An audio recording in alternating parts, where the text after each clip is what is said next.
Salam sejahtera.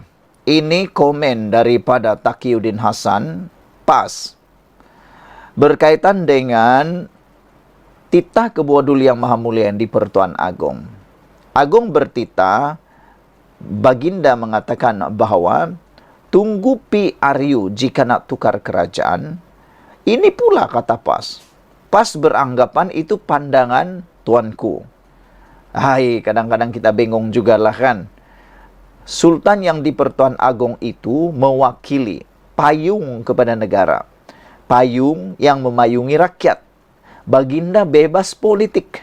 Baginda tidak mewakili mana-mana parti politik, mana-mana blok kerajaan atau pembangkang.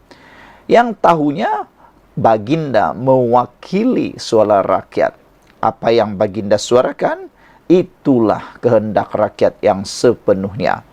Tapi ada juga yang kata begini, Taqiyuddin kata itu pandangan tuanku.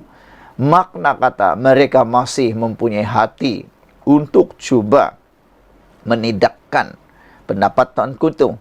Ada andaian bahawa mungkinkah pembangkang sudah punya rancangan untuk mau jatuhkan kerajaan ini sebelum PRU.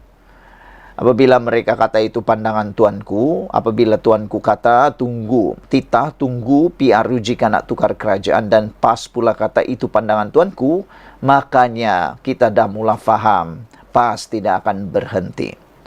PAS dan pembangkang Perikatan Nasional tidak akan berhenti menyerang Anwar Ibrahim, tidak akan berhenti untuk mahu menukar kerajaan ini di tengah-tengah jalan. Tak tahulah, saya sampai ke waktu ini, saya masih berpikir, apa yang mendorong sangat pembangkang Perikatan Nasional ini nak sangat menjatuhkan Anwar Ibrahim di tengah jalan.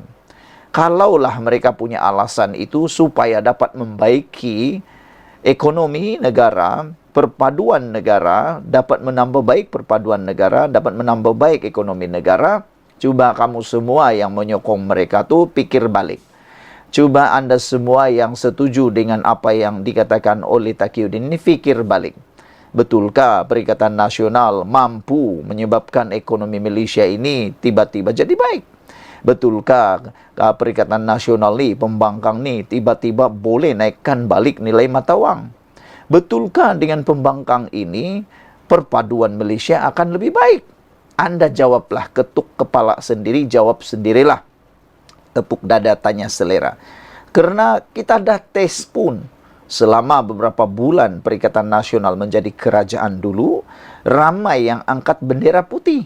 Waktu itu ramai angkat bendera putih. Sekarang belum pernah lagi kita nampak, dan kita berdoalah tidak akan ada yang angkat bendera putih seperti sewaktu kerajaan pimpinan Perikatan Nasional. Tapi itu yang mereka canang-canangkan. Mereka kata mereka yang terbaik.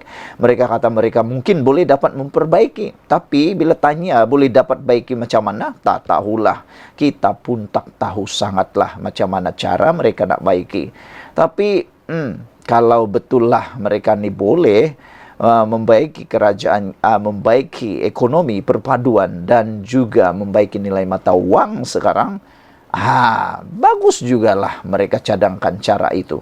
Jangan tunggu mereka jadi kerajaan baru cadangkan. Cadangkanlah sekarang, kan? Cadangkanlah sekarang. Dan soalan kita sebelum lagi kita berpisah, agak-agak nanti kan, kalaulah mereka berjaya tumbangkan Anwar Ibrahim, siapa Perdana Menteri yang layak? Samsuri? Mungkin juga bolehlah kan, itu daripada PAS. Bagaimana dengan Bersatu? Maukah mereka PAS menjadi Perdana Menteri? Kalau Muhyiddin, mungkinkah Muhyiddin boleh memimpin negara ini membaiki nilai mata wang perpaduan? Kalau Taqiyuddin, Hamzah Zainuddin, Azmin Ali mungkin pilihan anda. Sekian dulu untuk kali ini. Jangan lupa tinggalkan komen anda, tekan butang subscribe. Kita jumpa lagi. Bye-bye. Selamat petang, salam sejahtera. Terima kasih karena bersama dengan saya di Nazilin Unity Channel. Ini bukan lucu, tapi ini bikin panas. Mana kan tidak? Baru sahaja Sultan Ibrahim Agung kita yang baru saja mula menjalankan tugas Baginda bertitah tentang permainan politik, dan Baginda mengingatkan, menegaskan, jangan lagi main politik, jangan ganggu kestabilan kerajaan yang ada sekarang ataupun kestabilan negara sekarang. Tiba-tiba pula lah ini Tuan Ibrahim masih pula bermain politik walau telah ditegur oleh Ketua Duli Yang Maha Mulia yang di-Pertuan Agong. Ini apabila Tuan Ibrahim, Tuan Man menyatakan, insya Allah saya jangka mudah-mudahan tak akan habis penggal ini. Agung dah kata tak nak layan, tidak mahu layan lagi apa-apa permainan politik. Kalau nak jatuhkan kerajaan, tunggu PRU 16. Tapi tak tahulah, kita pun tak faham sangatlah. Kenapa mereka ni sangat mahu tumbangkan kerajaan di tengah jalan? Adakah ini satu budaya yang baik? Pada pendapat saya, ini budaya yang tak baik sama sekali. Nanti jadi ikutan-ikutan, demi ikutan. Katalah nanti kalau Perikatan Nasional pula jadi pembangkang. Baru 3 bulan, 4 bulan, mahu ditumbangkan lagi. Sampai bila ini boleh berlaku? Sampai bila ini akan berterusan? Kita pun muak. Rakyat Malaysia pun sebenarnya muak. Itu sebabnya ramai rakyat Malaysia menyanjung tinggi berterima kasih kepada Duli Yang Maha Mulia di Pertuan Agong atas penegasan baginda berkaitan dengan permainan politik ini. Tapi itulah pemimpin-pemimpin pembangkang masih tak serik-serik, tak henti-henti mahu menjatuhkan kerajaan. Ini pula langkah yang terkini. Apabila PAS menganggap perhimpunan aman yang diadakan sebagai manifestasi kepada rasa tidak puas hati penyokong PH kepada kerajaan perpaduan. Mereka memanipulasikan perhimpunan aman bersih itu. Sebenarnya perhimpunan aman bersih itu bukan untuk pembangkang. Ulang sekali lagi, bukan untuk pembangkang. Tapi mereka menuntut reformasi sepenuhnya. Agak-agaklah, kalau Anwar lakukan reformasi sepenuhnya, siapa orang pertama yang akan marah? Siapa orang pertama yang akan kepanasan macam cacing kena matahari? Pasti pembangkang. Nanti kalau Anwar Ibrahim buat reformasi sepenuhnya seperti yang dituntut oleh Bersih ini, reformasi 100%, agak-agak kita lah kan. Pasti akan ada yang moroyan yang akan berteriak sini sana kata negara ini dah liberal. Dah sekuler lah, liberal lah dan semacamnya. Itu sebabnya Anwar Ibrahim masih lagi berkira-kira 100%. Tapi ini pun diguna pakai oleh PAS, diguna pakai oleh Bersatu, diguna pakai oleh parti pembangkang. Seakan-akan perjuangan bersih itu mereka punya. Tapi sebenarnya bagi yang mahu faham, pergerakan bersih itu bukan untuk membantu pembangkang, tetapi untuk membantu Anwar Ibrahim. Karena reformasi itu lahir sebenarnya daripada Anwar Ibrahim. Jadi nak canang tentang reformasi, buat dulu reformasi di Perikatan Nasional, baru tuntut reformasi Anwar Ibrahim. Nanti takut-takut nanti kalau Anwar lancar reformasi 100%, nah ramailah pula yang nanti moroyan di sana sini, marah di sana sini, kata Anwar Ibrahim pula kejam, Anwar Ibrahim pula tidak dengar suara rakyat, liberal dan macam-macam lah yang dicop kepada Anwar Ibrahim. Dan yang kita nak bagi juga tahu kepada pembangkang, kerajaan maupun siapapun, mereka harus ingat bahawa Ketua Duli Yang Maha Mulia di Pertuan Agong telah memberikan peringatan. Cukuplah berpolitik. Tunggu PRU 16 baru buat politik, baru berpolitik, baru berkempen. Dan Baginda juga telah mengingatkan Baginda tidak akan melayan karena politik lagi. Tapi mungkinkah ini menyebabkan mereka lagi terlompat-lompat nak pula menuntut di sana sini. Tuan Ibrahim kata ini boleh berlaku jika hak rakyat bebas bersuara disekat pada masa sama orang ramai terus menanggung beban kenaikan kos sara hidup.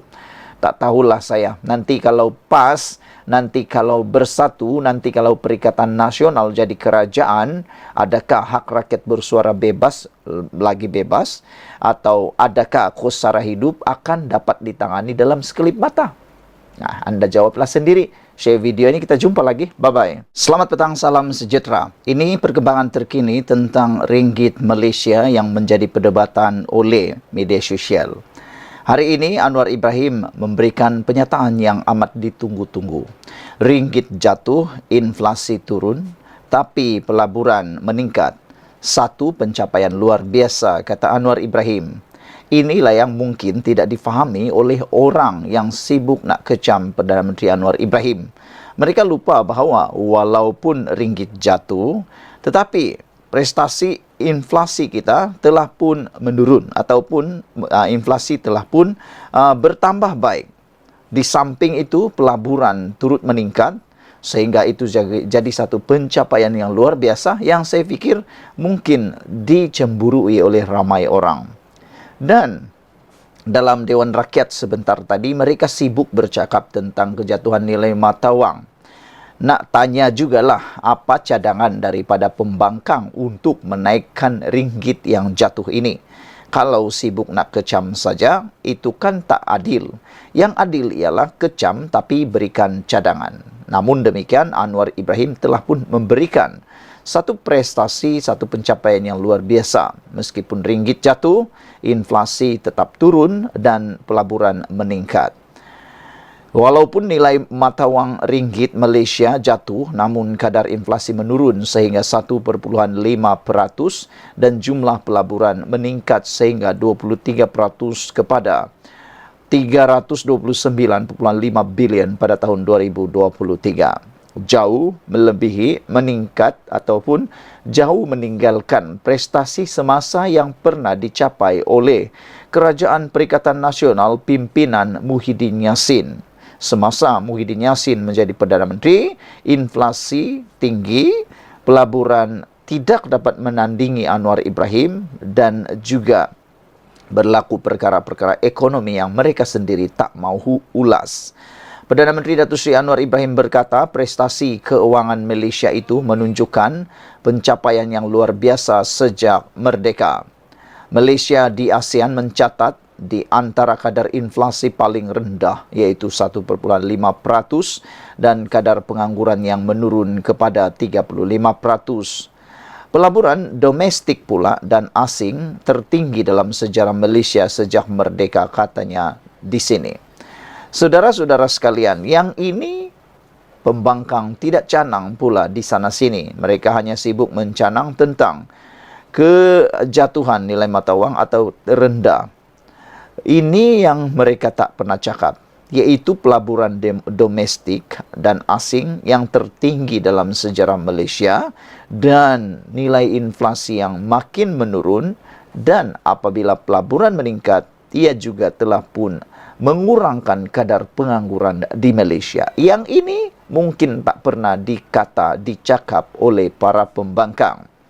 Terdahulu, beliau berucap pada majlis perasmian penutupan program Madani Rakyat di Zon Tengah di Kompleks Sukan Kuala Selangor.